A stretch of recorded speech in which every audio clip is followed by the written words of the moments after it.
Hey everyone, welcome to this week's reading of Rune Marked. We're on chapters 13 and 14.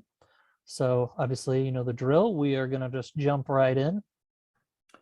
Chapter 13, Gwen. After leaving Olivelle, Gwen and Emil rode until evening and then set up camp on the side of the road. The landscape was a long stretch of flatlands comprised of tall golden grass that swayed in the breeze. They ate a small meal from the supplies Kirith had given them, and Emil offered to take the first watch. Gwen laid on the ground and stared up at the night sky, counting the stars and trying not to think about her earlier revelation. Emil had dropped a vial that contained what appeared to be the same poison that had infected the Thestra River. Gwen was certain it was the same liquid, but she wanted to be able to confirm it.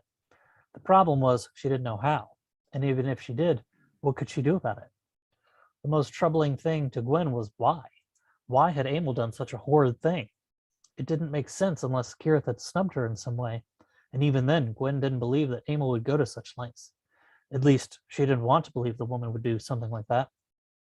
Yet she had to consider how she barely knew the woman.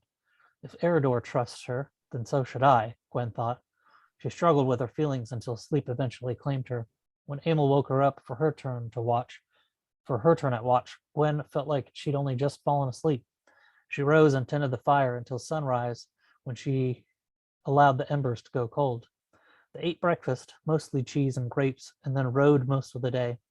They stopped only a handful of times, and only long enough to relieve themselves or to allow the horses to drink. They kept a steady pace, with Emil determined to reach the capital city of Steepcross, called Arbington, before nightfall. When the city was finally within sight, the sun was in the middle of the sky. Gwen was surprised at how quickly they'd arrived. Large braziers stood outside the gates to light the way for straggling travelers, but they were empty now. The guards at the gates were dozing at their posts, and Gwen and Emil entered the city without issue. The great library requires an appointment, so we'll bide our time at the Crow's Foot, Emil said, guiding her horse along the main cobbled street. I've stayed there before. It'll do for our needs. What about our horses? Will the Crow's Foot board them? No, we'll have to leave them somewhere else, but I know just the place. Emil led the way through the city, keeping to the main streets until they reached the other end of the city where another gate, this one smaller than the main one, led out into the countryside. The area was quiet, but a pungent smell lingered in the air. Most of the stables are located in this part of the city, Emil said. It keeps the stench and mess in one place. It's a good idea, Gwen replied.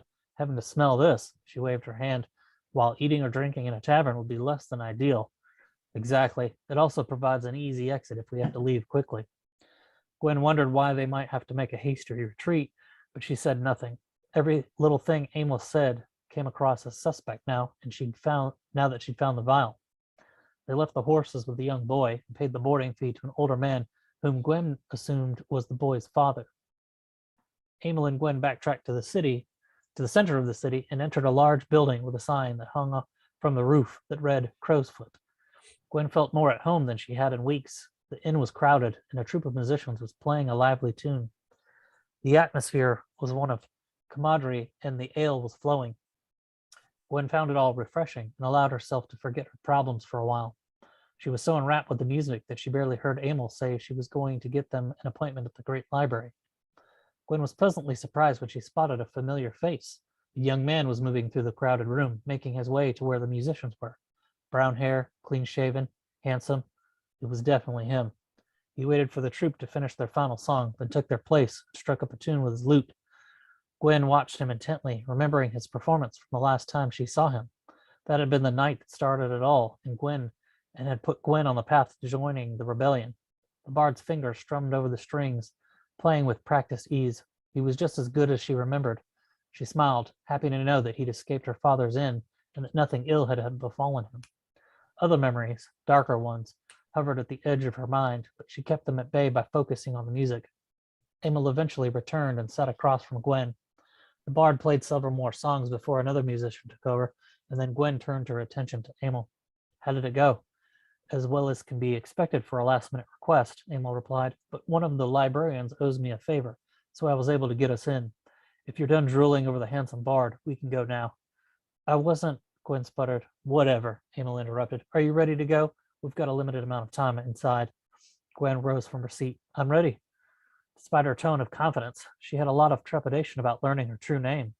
Tobias had once mentioned that he thought she was the lost princess of Isentol, but she doubted that was true. And while Boris had admitted that he wasn't her real father, she didn't think that meant Tobias had been right. They left the Crow's Foot and headed west toward a stone structure that Gwen had mistakenly assumed was a castle. It was plain and unadorned. A moat surrounded the building, and the two women had to cross a bridge to reach the grounds of the great library. The entrance wasn't guarded, but there were two great wooden doors that Gwen thought would be impossible to move without a small army. Emil knocked on one of the doors. A few moments passed, and then a small rectangular panel slid open and two eyes peered out. Yes? It was a woman's voice. Gwen thought she sounded old, perhaps someone of 60 or 70 years. We have an appointment, Emil answered. The eyes shifted from Emil to Gwen, then the panel slid shut and the door opened. Gwen had been right. The woman standing before them was in her later years. Her hair was long, gray, mingled with white. Her skin hung loosely on her face, and she wore a flowing blue robe trimmed in silver. Very well, she said, stepping aside. Speak your name and enter. Emil Cirillo. Emil stepped forward and crossed the threshold of the doorway. Gwen Wilmarth. Gwen stepped forward, hoping she didn't experience a wave of nausea like she had in Olivelle. To her surprise, an invisible barrier kept her from entering the library. Try it again, the old woman said, and use your true name this time. That is my name, Gwen replied. She cleared her throat and said her name again, louder this time. When she tried to enter the library, she was again held back by the invisible force. Emil was smirking, but the old woman frowned and eyed Gwen suspiciously. Deception will not gain you access into the library. I'm being truthful, Gwen protested. That is my name. No, it isn't, the woman said, else the ward would have let you in. I could vouch for her, Emil chimed in. She's a new mage, and it's possible her given name at birth isn't the one she has today. The old woman pondered over the information for a moment, then said, I've heard of stranger things happening before. She snapped her fingers and traced a symbol in the air with her hand. There was a sound of rushing air, and the woman motioned for Gwen to come inside. Gwen hesitantly stepped forward, and this time she wasn't hindered. The temperature in the library was noticeably colder than outside, and the smell of old parchment filled her nostrils. It seems you need to learn your true name, the woman said. Yes, that is why I've come here. I see. You could have said that to begin with. Follow me. The woman led her through the library, which appeared much larger from the inside than Gwen would have imagined. There were dozens of rooms down various hallways, and books were everywhere. I'm the head librarian, the woman said as they walked. My name is Marjorie, but you will call me librarian while you are here. Thank you for seeing us on such short notice, Gwen said. I don't make the schedule, dear. I just adhere to it. Does the title head librarian mean you are over this entire place? Gwen asked. In a manner of speaking, Marjorie answered, though we have the Council of Librarians, and we all collectively make decisions by a majority vote. They are also all wizards like Eridor, Emil said. A common fact, Marjorie said. We consider ourselves a majocracy, if you will. A what? Gwen asked. Leadership run by wizards, Marjorie clarified. I thought wizards were rare. We are. This is probably the only place you'll ever see more than two wizards together outside the chamber of the altar. Though if the rumors are to be believed, King Torian has negated the treaty with the Order and his guards have barred access to the obsidian altar. It's true, Gwen said. I was there when they cleared the place out. Marjorie huffed under her breath, clearly upset by the news. She turned right down a hallway, stopped outside one of the doors. Reaching into her robes, she withdrew a brass key and slid it into the lock, turned it, and hid the key back within her robes. This room holds the Stone of Truth, Marjorie said. It is here where your true name shall be revealed. Marjorie pushed the door open and stepped inside, then closed it once Gwen and Emil had entered. Gwen expected something grandiose like a giant diamond or some other precious stone. Instead, there was a wooden table that held a palm-sized violet blue colored stone. It was smooth and polished. Gwen wasn't certain, but she thought the stone was giving off a faint light. I've never seen anything like that before, Gwen said softly. It's an azurite stone, Marjorie replied. It's imbued with ancient magic, spells older than the great library itself. Some say it was given to wizards by the goddess Solara. I can believe that, Gwen said. I wouldn't, Emil rolled her eyes. Solara is a myth. Have you ever seen Solara? Marjorie asked, looking at Emil. No. Have you ever been beyond the horizon, to the land of the godhood? Of course not, Emil replied. No one has. Then you should not dictate to another whether something is true or not. You shouldn't make absolute statements without absolute proof. This is a place of learning, and I will not tolerate half-truths. Fair enough, Emil said, but Gwen could tell that she didn't like being told what to do. Now then, you will hold the stone and connect your bunus to it, then speak your name. If you are lying, you will know. Set the stone down on this parchment. Marjorie held a fresh sheet from a stack to the center of the table. The truth will be revealed. Gwen swallowed the lump in her throat, then reached for the stone. She could feel the magic radiating from it. The energy pushed against her hand, though Gwen couldn't actually see anything. She lifted the stone and held it in her palm, then closed her eyes and envisioned the bunus rune in her mind. She felt it join the stone, the force of the connection almost causing her to drop it. Gwen Wilmarth, Gwen said. A shock ran up the length of her arm, and she cried out in surprise and pain. She opened her eyes and hurriedly set the stone onto the parchment, then massaged her arm with her left hand. The stone knows truth from deceit, Marjorie said. The paper hissed as the stone burned something into it, small tendrils of smoke rising into the air before quickly fading. Marjorie removed the stone and looked at the parchment. What does it say? Gwen asked eagerly. See for yourself. Marjorie held the parchment up. In a graceful flowing script was the name Quinn Lee. Quinn Lee? Gwen's face scrunched in displeasure. What kind of name is that?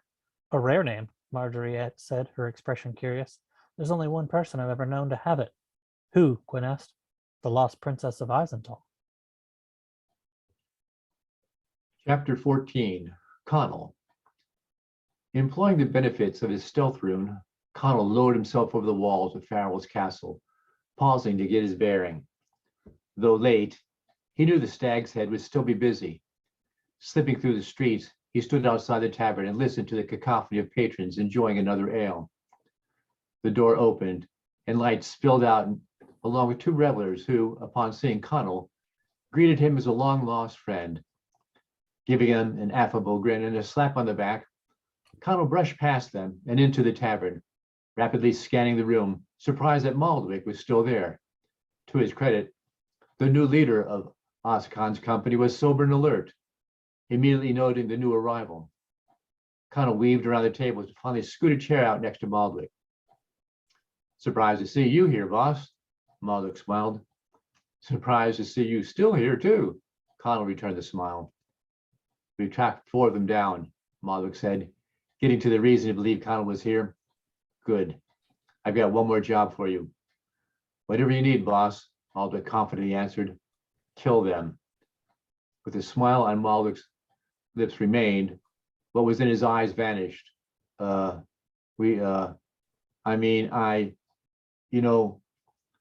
don't have people who are good at that. We rob and steal, but we don't kill. We have a few who are capable of cold-blooded murder, but I don't completely trust them. I understand, he nodded. That was one of the things I liked about the group. We were motivated by greed, not violence.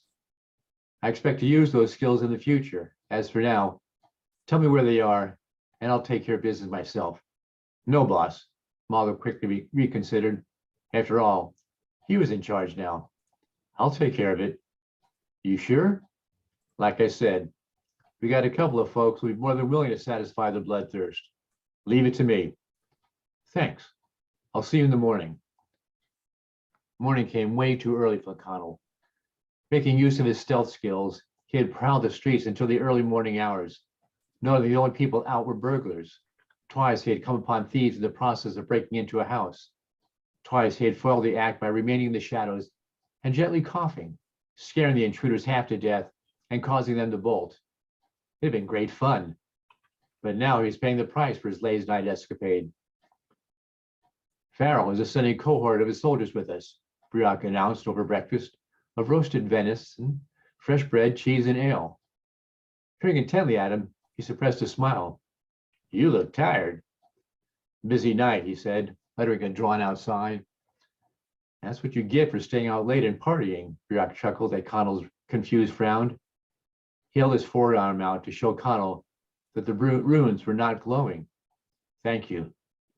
Connell immediately understood, silently thanking Maldwick for solving the problem.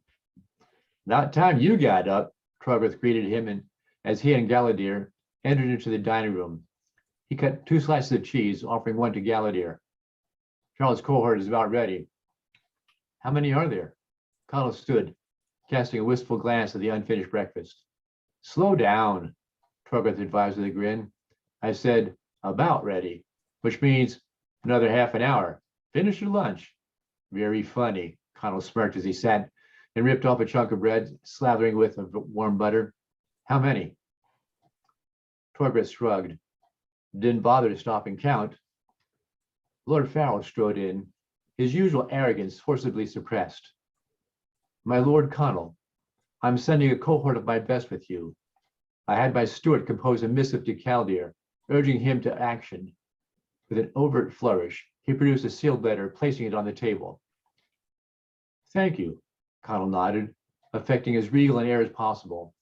He blinked, thinking how stupid he must have sounded. Hoping no one noticed, he shifted a glance at Torgreath, who smirked, said he, too, thought it was rather pompous. Good old Torgreath.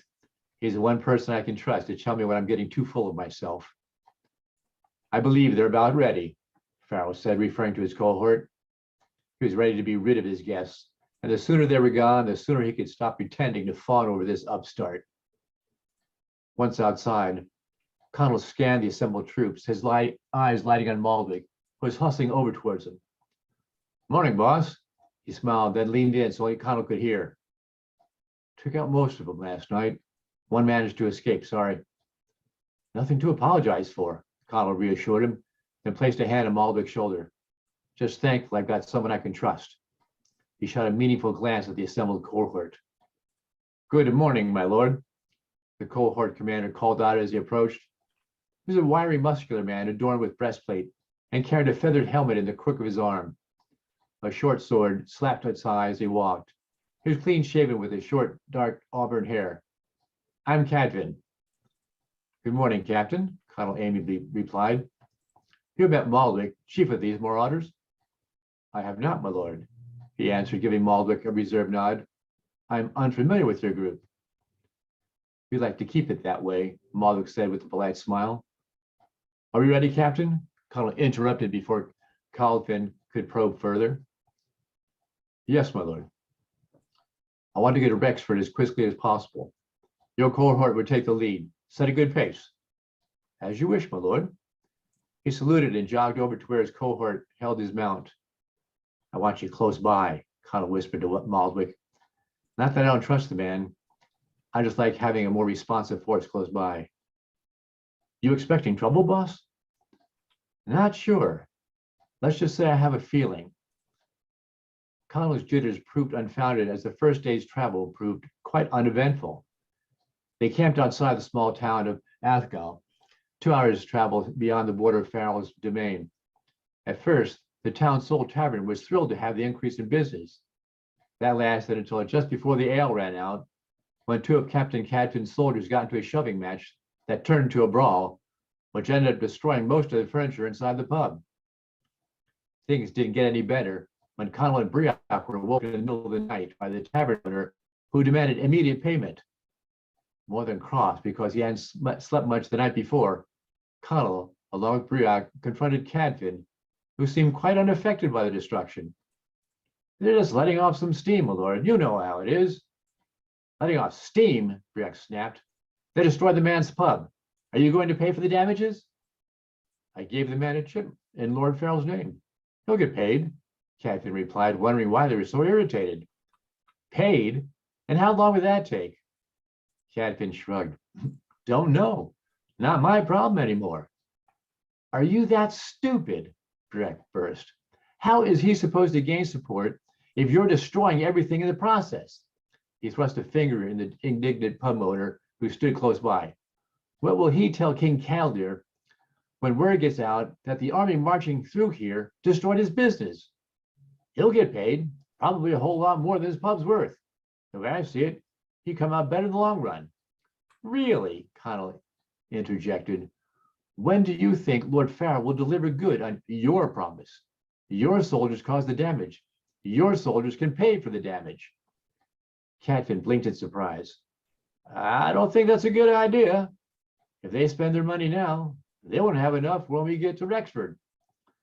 That's not my problem, Connell shot back, amazed at the man's stubborn stupidity. No one is going anywhere until you have given this man satisfaction. With all due respect, my lord, Captain retorted, his voice dripping contempt, I take my orders from Lord Farrell. His orders were to escort you to Rexford. What happens along the way with my soldiers is my concern, not yours. Connell noticed disrespectful use of my lord in addition to the man's insolence. His face hardening, he now had a penetrating gaze at Cadfin. You have no use to me. Take your ill-disciplined rabble and go back. I no longer have any need of you. Cadfin stiffened, standing to full height. I repeat, I take my orders from Lord Farrell. A sudden premonition fluttered within Connell. Controlling the urge to teach the man a lesson, he shook his head, then spun around and marched off. Startled, Briok chased after him. That's not the way to settle this. You need to show him who's in command here. I know, Connell answered in a hushed voice, stepping close to an unattended campfire. Pulling out the letter Farrell had given him for Chaldeer, he glanced up at Briok, then slid a finger under the envelope flap and broke the seal. Pulling the letter out, he flipped it open when a smaller folded piece of paper slipped out. He caught it midair. Tilting the larger letter to read it by firelight, he scanned it, then quickly read it aloud to Briok. My Lord Chaldeer, the bearer of this note is a man claiming to be the son of King Cameron. The friends he has with him will stubbornly vouch for his claim. I confess that, despite the clever story they've conjured, I cannot bring myself to believe a word of it. All too recently, I had purchased this man as a slave and had him branded. Determining that he demonstrated an unusual level of intelligence, I decided to manumit him and retain his services. Events occurred where he was detained by highwaymen and all lost the use of his abilities. Imagine my surprise and humor when he showed up claiming to be a king's son.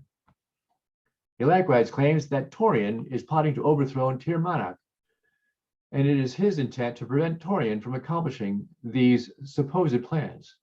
I would normally assume the rantings of a madman. I would have imprisoned him here, but thought you might enjoy a good diversion. I send him with an escort of soldiers under the command of Captain Cadfin. Cadfin is not the sharpest blade in the armory, but is obedient to a fault. One additional matter needs to be brought to your attention, and that is the presence of dragon hunters. I was more than surprised to discover the presence of at least half a dozen of these strange individuals. Why they were here, and now truly baffles me. I have questioned several of them, and their response is uniform. The dragons have returned. I have one or two under surveillance, but view them for the present as harmless fools. Still, I thought it might interest you. Your obedient servant, Farrell. Connell glanced up at Briok. Skillfully done. I carry the letter condemning me. What's the other one say? Connell unfolded the small page. The handwriting was tight and neat. My king, in accordance with your wishes, I submit my observations concerning Lord Farrell's letter. The gist of the letter is correct. This individual named Connell is an arrogant huckster, pawning an unbelievable fable. He's even hoodwinked an elf, a dwarf, and a druid with this outlandish tale. He should be dealt with as your wisdom decides. As to the matter with Brody's son Blaine, it is as your highness surmised. How Lord Farrell managed to escape is certainly cause for consideration. One further point, I do not trust the druid.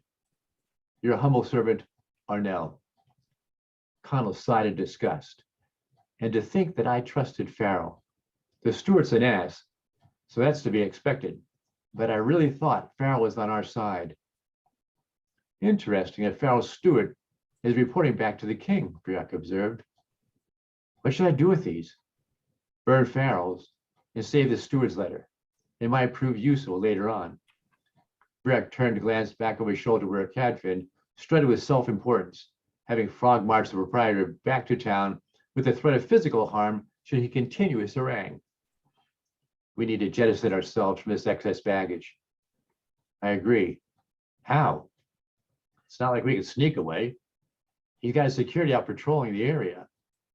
Connell tossed Farrell's letter into the fire, watching the paper curl as it burned. We need a diversion, something to keep them occupied enough for us to break away. Movement to the right caught his eye, and Maldwick emerged from the darkness with a man Connell did not recognize. Hey, boss, Riak. Maldwick nonchalantly greeted him. Why don't you meet a new friend of mine? Goes by the name of Lorcan. Thought you might find what he has to say very interesting. Lorcan was a tall, muscular man dressed as a woodsman, bow in hand and a quiver of arrows over his shoulder. He respectfully bowed and glanced around at the surrounding campfires where Cadfan's cohort were peacefully slumbering. My lord, Lorcan said, do not proceed to Rexford. Caldir is under Torian's control. He has issued orders to find you. Who are you? Connell demanded. Lorcan lowered his voice. I'm a friend of Drewston. He told me to intercept you before you got to Rexford. Connell turned to Maldwick. Do you trust him? I do, boss. And that's good enough for me. Connell shifted his attention to Lorcan. How did you get past the security? Huh, what security? Lorcan sniffed in disdain. I paused. I passed through the cohort soldiers, then challenged. To be fair, once I got to Maldwick's area, I was immediately a challenge. It's not like we could just pack up and leave here without being noticed, Connell pointed out. I believe I can help with that, my lord. Lorcan grinned. If you can assemble your force to the side towards the road, I can create enough disturbance to give you a chance to escape. Head down the road to the next town. I have people there waiting for you. Give me 5 minutes. Yes, my lord. Lorcan dipped his head in respect, then spun around and disappeared into the darkness. Why do I feel like I'm in the open sea in a boat with no rudder? Connell sighed. Inhaling a deep breath, he rubbed his tired eyes. Guess we better wake up a dwarf and an elf. Already alerted them, boss. Connell smiled. Why does that not surprise me? In less than 5 minutes, Connell and his loyal group had stealthily edged over by the road, separating themselves from Cadfan's cohort, who slumbered fitfully, impervious to anything but the rest. An explosion rocked the night as a blast of fire and light burst from one of the campfires, followed by a voice crying out, "We're being attacked!" Shaken out of their deep sleep, most of Cadfan's escorts scrambled out of their bedrolls, reaching for their swords. Another flash of light, instantly followed by another explosion, erupted on the perimeter opposite Connell. "They're here!" another voice cried out. As Cadfan's soldiers raced across the campsite, Connell and company vanished into the darkness. All right. That'll do it for this week, everyone. Hope you're enjoying the story so far, and we'll see you next week.